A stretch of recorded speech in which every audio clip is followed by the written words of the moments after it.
Hey guys, स्वागत है आपका हमारे चैनल परीक्षा डायरी में। हाल ही में रेलवे नई भर्ती को लेकर एक और नया अपडेट जारी किया गया है। हाल ही में 1 जून से आरआरसी ग्रुप डी को लेकर एक नया अपडेट आया है। यहाँ पर छात्रों के लिए बहुत बुरी खबर है। यहाँ पर रेलवे कैंडिडेचर को बहुत रद्द कर रहा है कि आखिर क्यों लड़कों को इतना परेशान किया जा रहा है, और साथ ही में बताएंगे कि रेलवे ने न्यू RTI का क्या रिप्लाई दिया है, आखिर कितनी सीट अभी खाली है ग्रुप डी फी रिफंड को लेकर भी हम पूरी जानकारी आपको देंगे। आप हमारे वीडियो में अंत तक बने रहें। और हाँ, यदि आप नए हैं तो हमारे चैनल को लाइक शेयर सब्सक्राइब जरूर करें। धन्यवाद। रहा वो नोटिफिकेशन रेलवे भर्ती प्रकोष्ठ पश्चिम मध्य रेलवे जबलपुर का केंद्रीकृत रोजगार अधिसूचना संख्या CEN-RRC 1/2019 के अंतर्गत एक्स सर्विसमैन आवेदकों के संबंध में महत्वपूर्ण सूचना संख्या 20 जारी की गई है, जो 1 सितंबर 2023 को ये पूरा नोटिफिकेशन जारी किया गया है। नोटिफिकेशन बताया गया है केंद्रीय रोजगार अधिसूचना संख्या RRC 1/2019 के अंतर्गत चयनित निम्न एक्स सर्विसमैन आवेदकों द्वारा CEN-RRC 1/2019 के पैरा 10.2 accordingly such serving defence personnel to be released within 1 year from the closing date of online registration of application for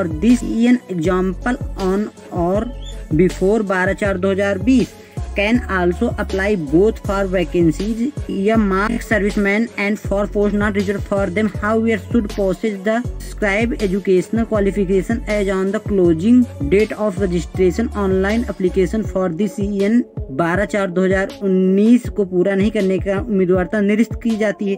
यहाँ पर इस पॉइंट में ये बताया गया है कि कुछ एक्स सर्विसमैन जो उनके क्वालिफिकेशन की बात नहीं की गई, लेकिन उनके जो भी वो एक्स सर्विसमैन का जो यहाँ पर वो जब वो रिटायर होते हैं या कोई जॉब छोड़ते हैं तो उनको एक साल का क्राइटेरिया पूरा करना होता है। लेकिन यहाँ पर कुछ कैंडिडेट जो ऑनलाइन किए थे उन्होंने 1 साल का क्राइटेरिया पूरा नहीं किया। उन्होंने 12/4/2019 को जब फॉर्म अप्लाई किया गया था, इस तारीख के पहले तक उन्होंने ये क्राइटेरिया ने पोस्ट पैरामीटर को क्वालिफाई नहीं किया और उन्होंने फॉर्म को अप्लाई कर दिया। इस कारण उनके फॉर्म को रिजेक्ट किया जा रहा है, क्योंकि यहाँ पर जो इनका पोस्ट पैरामीटर होता है 12/4/2020 यानी जिस साल से आप वहाँ पर रिटायर हो रहे हैं उसके 1 साल बाद तक यहाँ पर होता है। 1 साल के बाद आपको मिलता है, लेकिन ये 1 साल के पहले ही यहाँ पर अप्लाई कर दिए थे, जो 12/4/2019 की डेट दी गई है। इस आधार पर इनके कैंडिडेचर को रेलवे कैंसिल कर रहा है और इन्हें भविष्य में कोई भी अपील करने के लिए यहाँ पर निरस्त कर दिया है। अभी भविष्य में कोई भी यहाँ पर दावा नहीं कर सकते कि ये यहाँ पर क्वालिफिकेशन क्या है।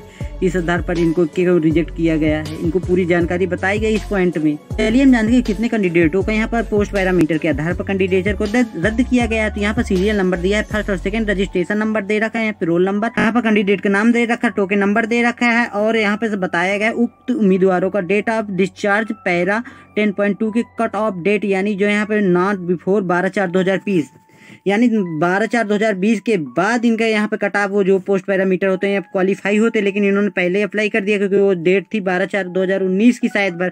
उस आधार पर इनका जो कैंडिडेचर है पूरा नहीं हो रहा था, जिसके आधार पर उम्मीदवारता इनकी निरस्त की जाती है। ऐसे उम्मीदवार द्वारा भविष्य में किसी भी प्रकार का दावा प्रस्तुत करने पर विचार नहीं किया जाएगा, यानी भविष्य में किसी भी प्रकार का ये दावा नहीं प्रस्तुत कर सकते। नेक्स्ट बात करें वेस्टर्न रेलवे ने, जिन्होंने RTI का जवाब जारी किया। इन्होंने कुछ कैंडिडेट ने यहाँ पर RTI दायर की थी, तो जिसका जवाब रेलवे ने 4 सितंबर 2023 को जारी किया। चलिए जानते हैं कि RTI में क्या पूछा गया था और रेलवे ने क्या जवाब दिया। फर्स्ट इसमें पूछा गया था कि according to advertisement 1/2019 how many seats are there in general category and OBC category and so far how many seats have been filled in general category and OBC category. यानी पूछा गया था कि इसमें जनरल कैटेगरी और OBC category में कितनी सीटें थी और कितनी भर चुकी हैं। तो इन्होंने आंसर दिया प्लीज रेफर नोटिस नंबर 8। यहाँ नोटिस को रेफर कर दिया जहाँ इन्होंने जानकारी दी होगी कितनी सीटें थी और कितनी, और जो भर चुकी उनकी बात इन्होंने बताई। टोटल 3562 UR यानी जनरल कैटेगरी में नॉन PWD यानी फ्रेश कैंडिडेट दिव्यांग को यहाँ पे नहीं लिया गया, एंड 2327 OBC नॉन PWD यहाँ भी है। Candidates are empanelled in panel 1 2 3, यानी लगभग अभी तक जितने पैनल 1 2 3 आए उसमें कम से कम जनरल कैटेगरी में 3562 और OBC कैटेगरी में 2327 सीटें भर चुकी हैं। और नेक्स्ट क्वेश्चन में इन्होंने कोई जवाब नहीं दिया, 2 क्वेश्चनों का जवाब नहीं। तीसरे क्वेश्चन पूछा गया था कि give the result of PET as advertisement 1/2019। Roll number इनका पूछा गया था, रजिस्ट्रेशन नंबर देके इन्होंने पूछा था कि इनका क्या है, इनका मतलब क्वालिफाई हुआ कि नहीं। तो इन्होंने बता दिया था एप्लीकेंट क्वालिफाइड इन पेट, यानी पेट में कैंडिडेट क्वालिफाई है। अब इसके बाद इन्हें पूरी जानकारी देंगे, क्योंकि जब क्वालिफाई हो गए एलिजिबिलिटी के आधार पर इनको ज्वाइनिंग दे दी जाएगी। वहीं हम बात करेंगे कई जोनों से यहाँ पर फी रिफंड की प्रोसेस शुरू हो गई। काफी लड़कों को यहाँ पर फी रिफंड कर दिया गया है।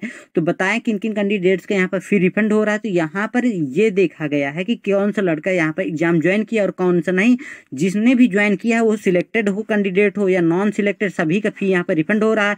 लेकिन जिन्होंने एग्जाम ज्वाइन ही नहीं किया तो उनका फी रिफंड नहीं होगा, क्योंकि उन्होंने एग्जाम दिया ही नहीं। इस आधार पर उनके फीस को वापसी नहीं की जाएगी। और वहीं बात करें कि कितने रुपए यहाँ पर फीस वापसी हो रही, तो यूआर, ईडब्ल्यूएस और ओबीसी कैंडिडेटों की यहाँ पर 500 रुपए भराए गए थे, एग्जाम फीस ली गई थी। यहाँ पर उनको 400 रुपए लौटाने थे और 100 यहाँ पर फीस चार्ज हो गया। और यहाँ पे जब 400 लौटाएंगे तो 10 रुपए ट्रांजेक्शन चार्ज काट कर यहाँ पर 390 रुपए जनरल, ओबीसी और ईडब्ल्यूएस को वापस की जा रहे हैं। और यहीं पे कुछ जनरल या जिनकी आय जनरल, ओबीसी, ईडब्ल्यूएस में जिनकी आय यहाँ पर 50,000 से कम थी, उनका यहाँ पर फीस यहाँ पर 250 रुपए कटे थे, तो उनका 10 रुपए फीस काट कर 240 रुपए वापस किए जा रहे हैं, जिनके अकाउंट में डायरेक्ट भेजा जा रहा है।